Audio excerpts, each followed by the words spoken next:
안녕하세요. 마틸다입니다.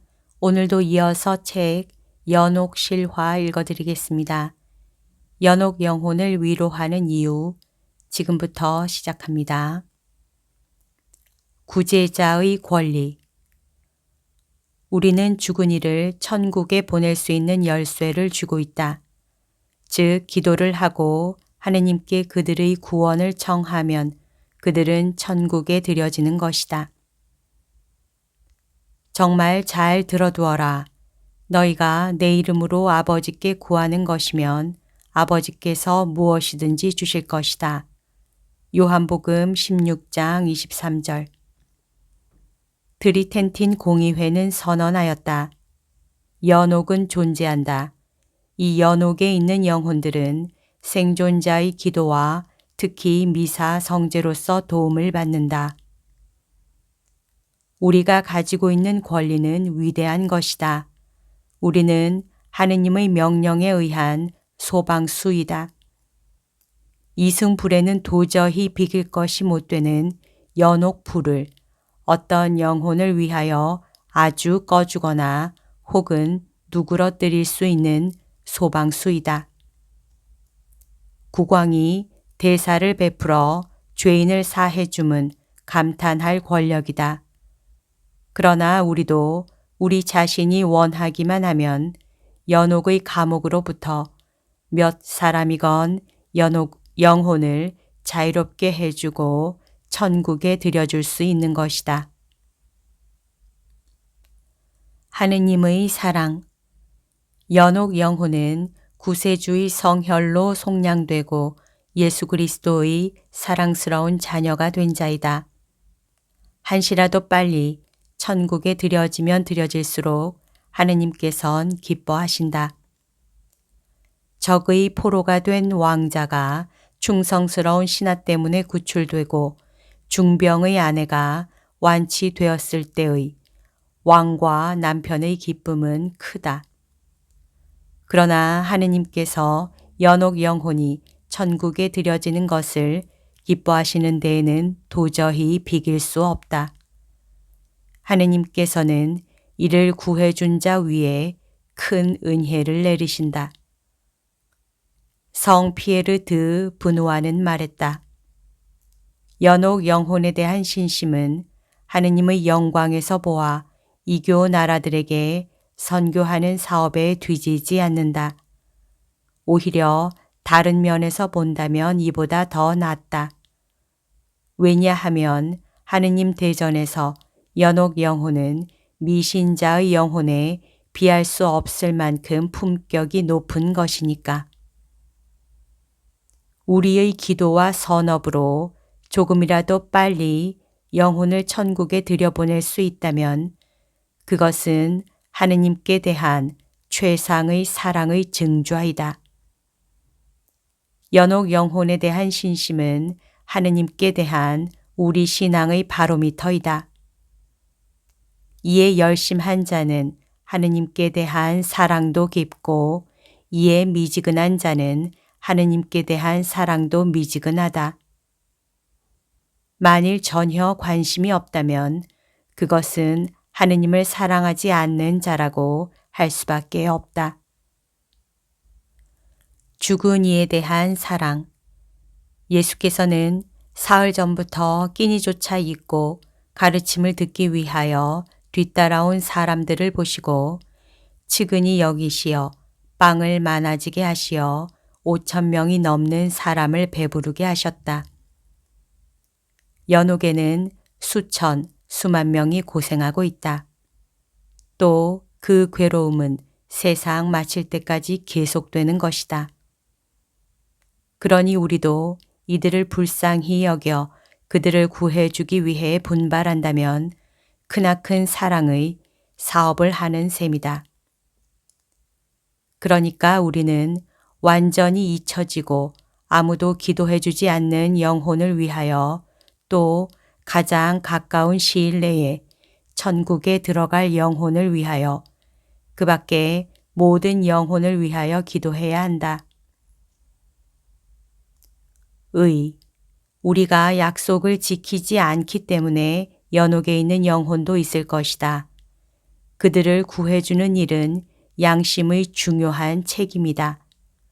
상속인이 망자의 재산만 빼앗고 그 유언을 이행하지 않음은 몹쓸 짓이다. 우박. 이탈리아 밀라노 근처의 어떤 이의 토지는 우박 피해가 매우 심했는데 다른 땅은 조금도 해를 입지 않았었다. 사람들은 어찌 된 영문인가 하고 이상히 여기고 있었다. 그런데 연옥 영혼이 어떤 사람에게 나타나서 이렇게 말했다. 은혜를 모르는 자식들이 자선 사업을 위하여 쓰라 하고 죽은 아버지의 뜻을 따르지 않았기 때문에 이 벌을 받은 것이다.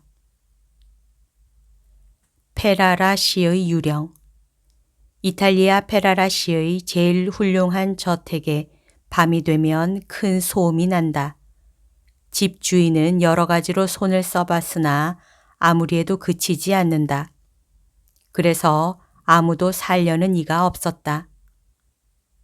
법률을 연구하는 한 학생은 이 이야기를 듣고 웃었다. 그것은 사람들의 상상이다. 10년 동안 그 집의 방 한 칸을 거저 빌려준다면 들어가 살겠다. 그 청년이 그 집에 거처하게 되었다. 짐을 나르고 그날 밤은 내일의 논제를 열심히 공부하고 있었다. 이 청년은 열심한 신앙의 소유자였기 때문에 축성한 초를 켜고 있었다. 만일 마귀가 그를 해치려고 나와도 이것으로써 보호를 받는다고 믿고 있었기 때문이다. 한밤중이 되자 안쪽에서 이상한 소리가 들려왔다. 마룻바닥 위에 무거운 쇠사슬을 질질 끄는 듯한 소리다. 소리는 점점 청년 방 가까이 다가왔다. 그러더니 갑자기 문이 열리고 무서운 유령이 손발을 쇠사슬에 묶인 채 나타났다. 청년의 물음에도 대답하지 않고 말 한마디 없이 책상 옆에 앉아서 무서운 눈초리로 바라보고 있었다. 청년은 점점 무서워졌지만 마음속으로 기도하면서 모르는 채 하고 공부를 계속하고 있었다. 그랬더니 유령이 물었다. 무엇을 그렇게 열심히 찾고 있습니까? 내일 논문을 위하여 꼭 필요한 법률의 명문을 찾고 있습니다. 그 책에는 없습니다. 책상 위에 있는 바르톨로의 저서 이러이러한 곳에 있습니다. 청년이 찾아보자 과연 그대로였다. 잠시 후 유령은 일어나 쇠사슬 소리를 내면서 돌아갔다. 청년도 성초를 손에 들고 유령의 뒤를 밟아 지하실까지 따라갔다.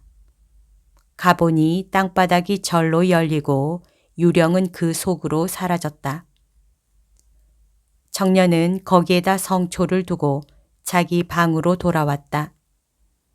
날이 새자 친구들을 불러 거기를 파보았더니 이름 모를 해골이 있었다. 사제가 와서 장례를 치르고 성대한 미사가 봉헌되었다.